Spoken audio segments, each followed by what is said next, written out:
Good morning and welcome to Morning Movie News, where today we're going to focus on Hollywood's complicated love-hate relationship with fanboys and fangirls. But first, before we get into today's stories, I just want to remind you that the polls are open for BTT's annual vote for audience favorites, your top 10 movies of the year. Now, I understand a lot of you are waiting to vote until Star Wars hits theaters at the end of this week, but I just want you to know that the poll is open. You can take a look at it if you wish, and you have until January 2nd to fill it out, and I'll keep reminding you. But the link to the poll is in the video description. I haven't pushed too hard, again, because I know that most people are going to wait to vote until they have seen not only Star Wars, but probably the Christmas releases as well. But again, you have until January 2nd, so I just want to put it on your radar.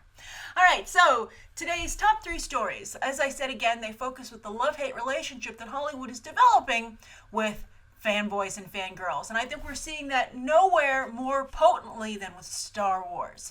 It is ridiculously secretive. They have not screened it even for press yet.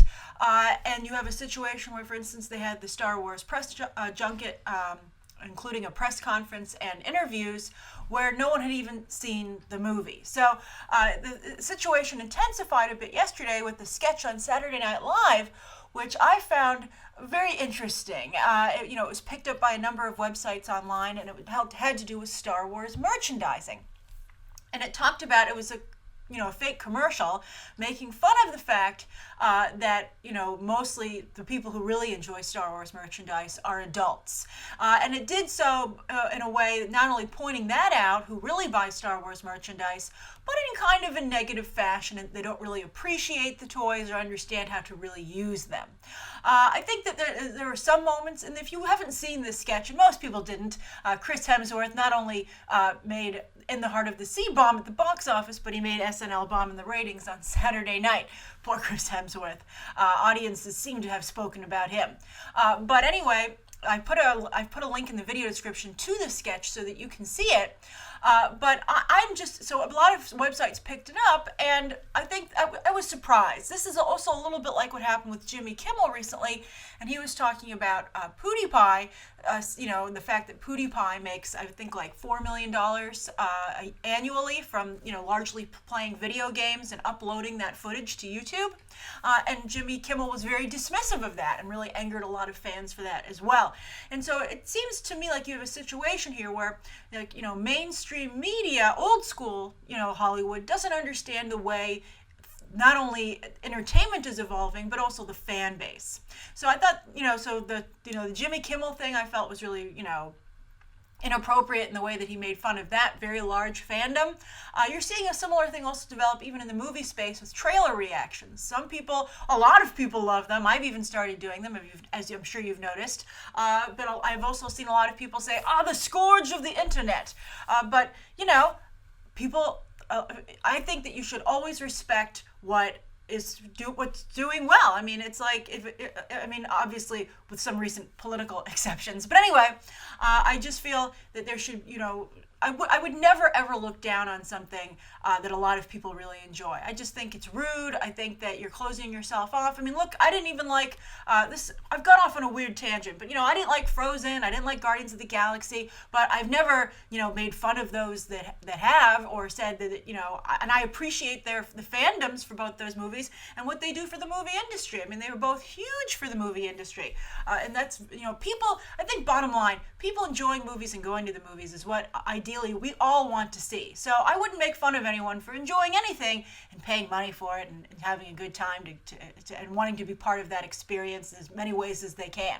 So I think that Hollywood needs to get a bit of a grip here. But with the Star Wars sketch, I think that to make fun of what's largely certainly the foundation of the fandom for this franchise and what's kept it alive for so long, even after George Lucas made 3 horrible prequels, although respectfully some people do like them, but for the most part, they were largely rejected even by mainstream, moviegoers that aren't big Star Wars fans, and I think it hurt the franchise to some degree, and we're going to see if it can overcome that. The people who kept Star Wars alive and still potent and worth the $4 billion that that Disney paid for it, are what fuel this. So I think that Hollywood better be careful that they don't bite the hand that's currently feeding them, because look at all the comic book movies and franchise movies they're making right now. Make no mistake, they're for an audience that's being led by this demographic. So I'd be curious to know what your thoughts are on the Star Wars sketch on SNL. It's a little bit like when they made fun of, Guardians of the Galaxy, and they said, people watch anything that Marvel puts out. And I think that if you look at the, depreciated box office for Avengers Age of Ultron, you'll see that's not 100% true. So I'm curious, what do you think? And when you see the sketch, how does it strike you? Does it strike you as inappropriate? Does it strike you as, not too far? Or are you like, oh, it was hilarious. They pegged it just right. All right, so that was the first story of the day. Now, the second story of the day has to do with this Idris Elba commercial that you might have seen over the weekend. I was actually having a holiday dinner with my family, and there was we went to a steakhouse here in New York City, and we were near the bar. It was one of those steakhouses that has like a bar on each floor and big televisions, and they had the game on, basketball game. I think it was like the Pacers versus someone on Friday night. And then I saw this commercial come on, and I was like, Idris Elba? Because, I'm so eager for his career to finally take off. And I was like, what's this cool thing with Idris Elba in it? And I immediately realized this is a video game commercial. And I actually had some people, particularly Preston, actually, who had the video viewer question last week, was like, are you going to talk about Idris Elba's video game ad? And I was like, I really should. So I wanted to mention it because I think it's not only interesting that Idris Elba was picked for this, but that we're seeing more and more male actors doing commercials. You've seen actresses doing fashion and largely makeup for quite some time, actually to the point where it's hurt the supermodel business. You don't see as many supermodels anymore because models aren't really used to advertise things to the extent that they once were. Now it's largely actresses.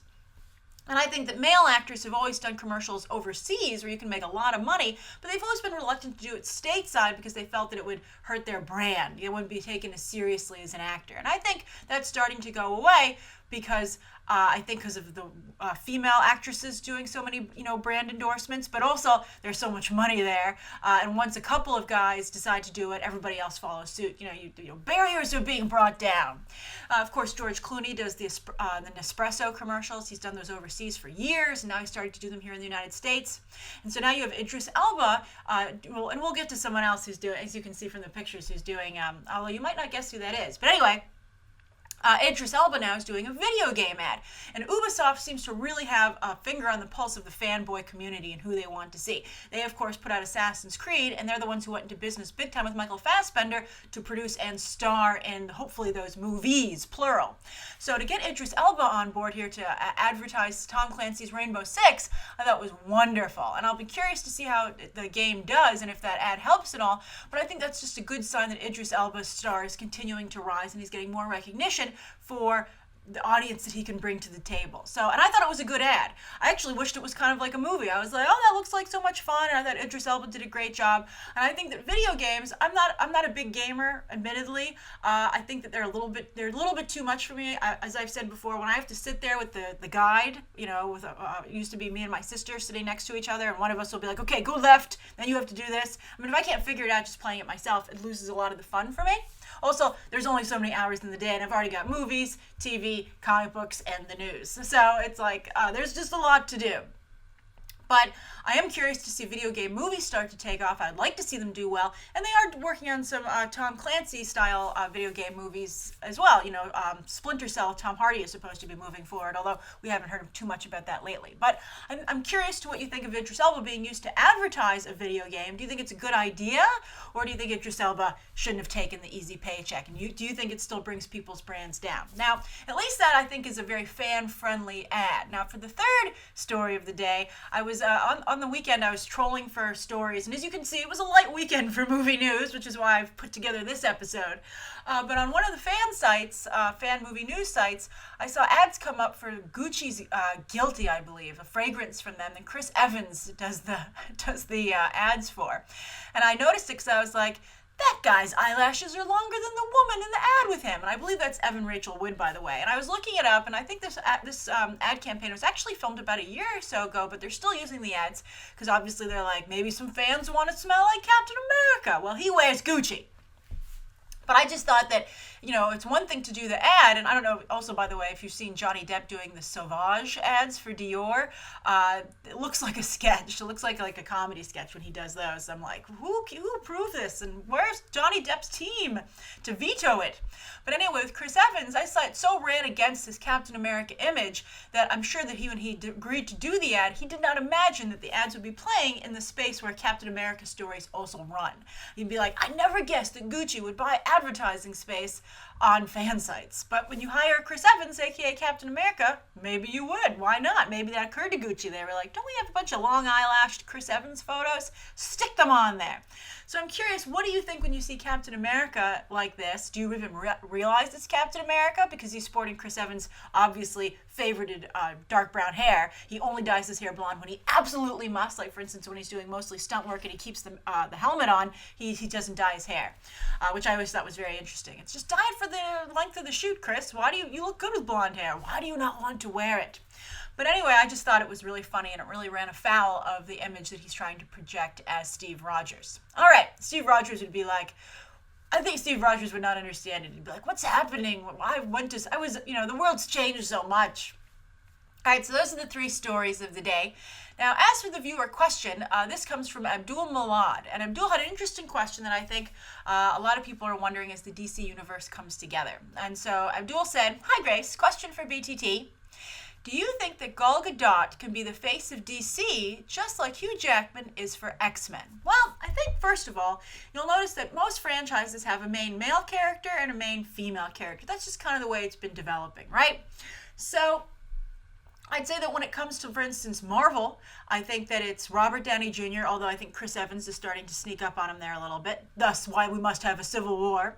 But then also I think Scarlett Johansson has really become associated with that brand, I guess you could say. I think Elizabeth Olsen's also starting to maybe gain on her a little bit. It's almost like wave one was Robert Downey Jr. and Scarlett Johansson. Perhaps wave two will be Chris Evans and Elizabeth Olsen, but we'll see. But I think that those are the core. And I still think, though, that while there are some fans who like Chris Evans and who like Elizabeth Olsen, what really drives the box office is Robert Downey Jr. and Scarlett Johansson. So I think that's for Marvel. Now, as for X-Men, I think it's Hugh Jackman, definitely as Wolverine. I think people are feeling his absence big time in the new X-Men Apocalypse trailer.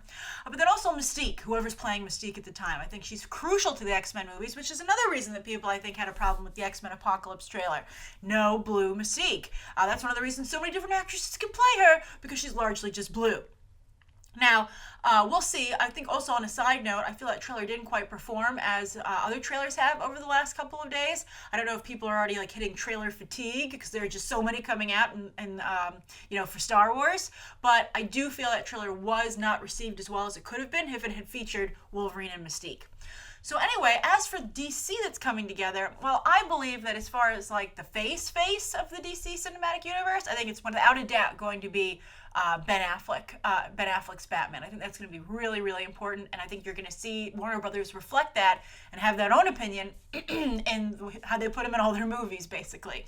So I really do think that he's going to be the Robert Downey Jr. of the DCEU is what apparently you're supposed to call it.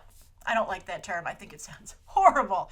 But anyway, as far as the female lead, I think we're going to have to see what happens here. I think Gal Gadot's definitely a contender. I think she looks great in the Batman v Superman footage, but I think she looks poor in the Wonder Woman solo film sneak peeks that we've seen so far, from the official released image to even the on-set photos. So I'm a little nervous about that.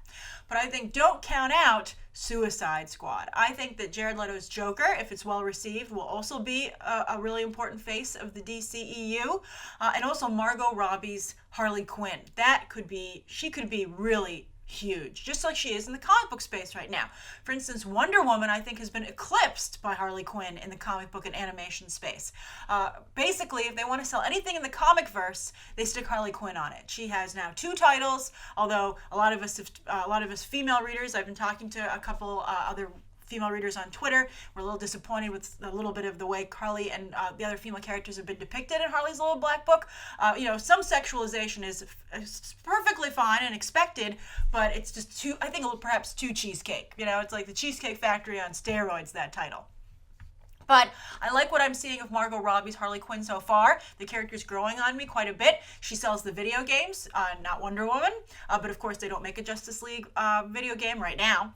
And so I think that we're going to have to wait and see what happens after the dust settles once Batman v Superman and Suicide Squad have hit theaters and what fans really take to. But Gal Gadot, I think she's got a chance, Abdul, but I think that we'll have to see how everything shakes out. And we haven't even heard her speak yet, so it's a little bit hard. I think that, that's going to, we don't even know if she's successful in the role yet. But there's a chance. But her main competition is Margot Robbie's Harley Quinn. So what do you think? Who do you think is going to be the face of the DC cinematic universe? Who do you think fans will insist to see in the movies?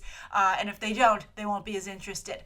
Be sure to write your thoughts down below. Thank you so much, Abdul, for your question. Thank you, everybody, for tuning in today. Please share your thoughts not only on Abdul's question, but the top 3 stories of the day. Let me know what you'd like to see covered tomorrow. Be sure to vote. And, of course, all this week, lots of Star Wars coverage. All right. Thanks so much for watching. Bye.